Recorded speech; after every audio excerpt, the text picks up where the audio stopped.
Kuna wakati nilikata tamaa, lakini leo naona tofauti kubwa. Hatukuacha kupambana. Nashtuka, nilifikiri mwisho wangu umefika, lakini leo naona mabadiliko makubwa. Nashangaa sana. Kuna wakati nilikata tamaa.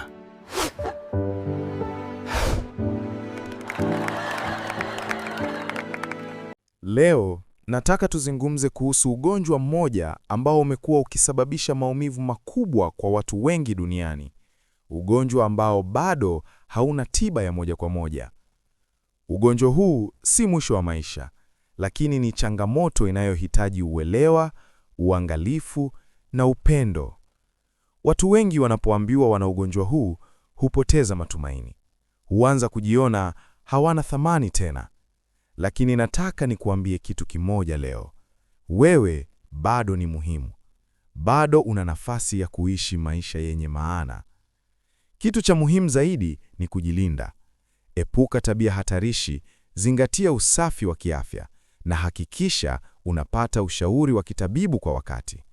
Elimu ni silaha yako ya kwanza. Na kwa wale ambao tayari wanaishi na hali hii, msikati tamaa. Kwa huduma nzuri, lishe bora na uangalizi wa afya, mtu anaweza kuishi maisha marefu na yenye mafanikio. Usijitenge, usijilaumu. Maisha bado yana nafasi nyingi nzuri mbele yako. Kila siku ni nafasi mpya ya kuanza upya, ya kufanya maamuzi bora na ya kujenga kesho bora kuliko jana. Na kama unataka kujifunza zaidi kuhusu afya, kujikinga na magonjwa, kupata ushauri wa maisha na elimu ya kiafya kwa ujumla, jiunge na WhatsApp channel yetu sasa. Hapo utapata elimu ya bure, vidokezo vya afya na msaada wa kukusaidia kuishi maisha bora zaidi. Usisubiri ugonjwa ukushike ndiyo uanze kujifunza. Anza leo. Jiunge sasa kupitia link ya kwenye description. Karibu sana kwenye familia ya afya bora na matumaini mapya.